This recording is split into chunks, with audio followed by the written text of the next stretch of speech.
મેં વિચાર્યું નતું કે જાવરના ભાખરામાંથી વળતા આવશે શાળાનો અવાજ આવશે ને પછી અમે કુકવા કરશે અને અમારા હાથી આવું થાય. તો વાત કઈ કેમ હતી કે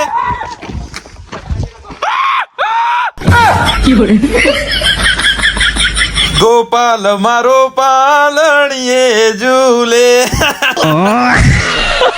નોની જાગર નદી હેડતી હતી ને અમારા વૈજ્ઞાનિકો શોધખોળમાં પહોંચી જાય કોઈ હોનું ખજાનો બીજો મળે. ભુડંગ કુંભરના પૈયે ફોટો પાડવાનું ચાલુ કરી નાખ્યું. હું ઉભો પાડતો જ ખાલી મારા કોઈ ફોટા જ ન પાડતું.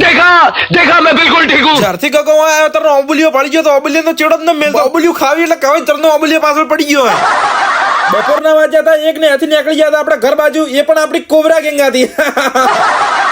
આગળ જતા ઢાળ હતો ને મારો પગ લપસી ગયો હું પડી ગયો હેઠો. આગળ જતા મસ્ત થોડો નજારો આવ્યો એટલે મેં ઝૂમ કરીને જોઈ લીધું. આ ભાખરો ને પેલો ભાખરો બે ભાખરા પાર કરવાના પછી આપણું આવશે ઘર. ભેરુ કાકા ને ચંપુડો ની થાચા નતા પણ મુન ગગો થાચી જી યાર જોરદાર થાક લાગ્યો તમને. આગળ જતા અમારી કોબરા ગેંગ ના 3 માણસો ભૂલા પડ્યા હતા. શાળાને નો અવાજ કરતા હતા. આગળ જઈને જુઓ તમારો ઓભળવા તો ઓભળી લ્યો. આગળ જતા મેં થોડા કુકવા કર્યા.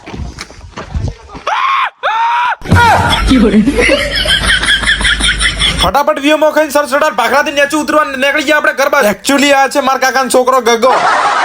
પછી અમે પહોંચી ગયા હતા સંદુકા ઘેર ને અહીંયા ફલોની કાચી અમને ચા પાયા પર મસ્ત કડક. ચોથો કાલે આવશે. જય માતાજી.